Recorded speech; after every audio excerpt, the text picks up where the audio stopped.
Man, tell me what was going through your mind this morning when you headed out.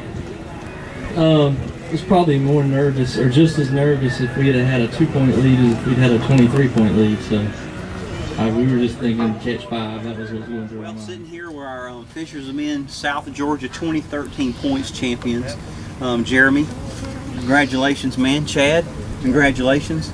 Well, you guys came into the 5th tournament with I believe it was a 23-point lead, and we knew you had a pretty good chance of landing it solid, so you guys went ahead. You didn't have a great day. You had kind of an average catch today, but you really only need to catch 1 or 2 fish, I think, to kind of secure things. So tell us what the season was like, Jeremy. The season was good. We come out of the gate stronger than we thought we were going to, and like Chad said, it just snowballed from there, and we had some great tournaments. Had some good memories. Good deal. Well, it was pretty interesting because last fall you guys had some serious trouble down at the regional championship on the Mobile Delta. Wound up getting stuck on a sandbar for hours and hours and had to have 2 or 3 different boats to come.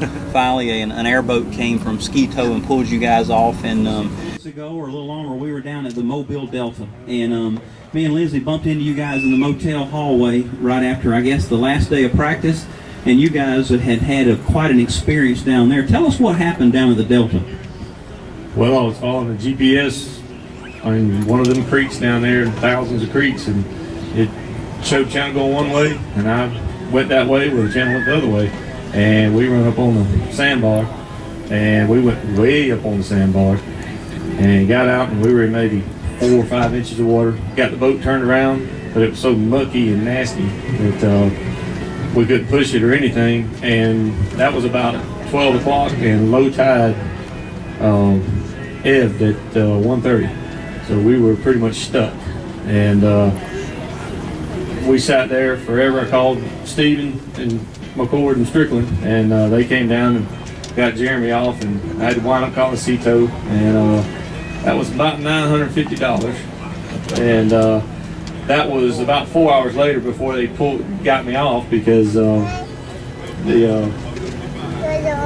by the time low tide went out, there was no water on the boat at all, and I was sitting in the boat while they were out there waiting on Cito, watching crabs and seagulls, and they finally, the Cito guy couldn't get to me where I was at, so he had to call an airboat, and an airboat came out there. And it took us about 5 minutes, and we pulled it right on out. And sometimes the guys just can't get over that, and especially they'll associate that with the trail or whatever. But you guys had a real positive attitude and came back strong. Was it your goal to win the points this season? Well, we had talked about it possibly. We knew we had to get through the first 2 tournaments every year. For some reason, Lake Seminole has never been good to us, and Harding last year. We had little fish, but we found fish in practice. We had 0 fish until like 1 o'clock.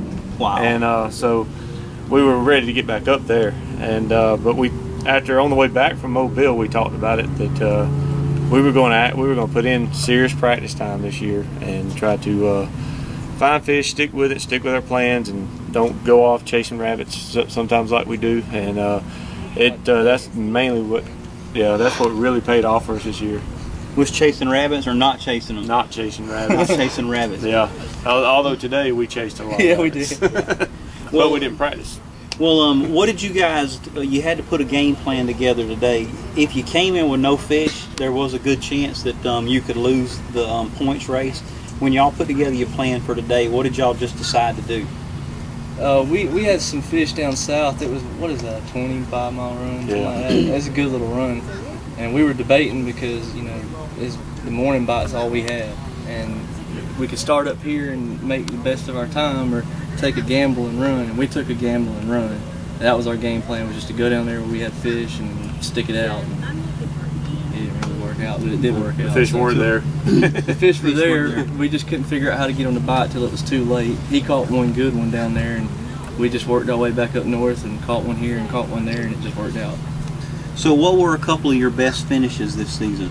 What was your best finish this year? Like the tournament I thought was the best? Yeah. It had to be Harding. Lake Harding. Yeah. So tell us about that one. Just give us a little overview. Yeah, it'd be of it. Lake Harding for him because he caught that big fish.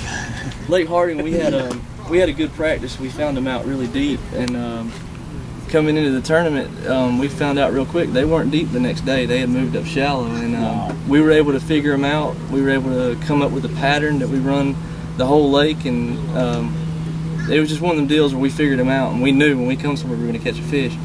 We had a good limit. It wasn't enough to win, and about 30 minutes before weigh-in, that's when we caught that really big one, and man, we were hollering like little kids out there. That was definitely the best one because that's a lake that we're not real familiar with. Yeah. So, Chad, what was like if you had to take a picture of like the most exciting moment this season? What would that picture look like? I'll tell you what, there's probably a tie for 2 or 3. Yeah, when he hooked into that fish at Harding, like I said, I was sitting down tying something else on and just messing around, and he just says get in the net, and then when the fish jumped, and it just jumped and jumped and jumped, and that was on the jerk bait. So we were like, So there was that, and there was at Seminole, we pulled into a little pocket, and I'd already caught one good fish, and there's just a little old bitty pond deal, and I flipped the worm over there to some reeds, and I just felt it chomp. And I told her I didn't set the hook. I said, get in the net. I set the hook, and that was probably the biggest fish of the year at 6.5 or 6 1/4 or something like that. And last tournament up here, that morning when we pulled up, there were fish busting everywhere around us. We just couldn't figure them out. And he tied on the spook and caught one. And then we moved around on the little area that they were at, and he made a cast. I bet it was a mile long almost, and it moved that spook twice, and boom, and it was a 6-pounder. And wow. He had to reel that thing in forever. Same deal, jump, jump. With that big old lure flinging around in there.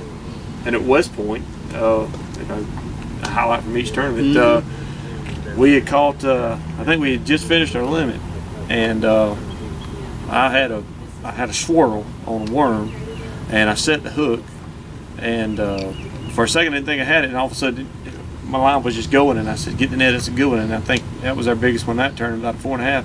But the fish had swirled on it, and I set the hook. Now I don't know if the fish had it in its mouth and it spit it out or whatever, but I hooked that fish underneath the jaw right there on a plastic worm, Texas rig.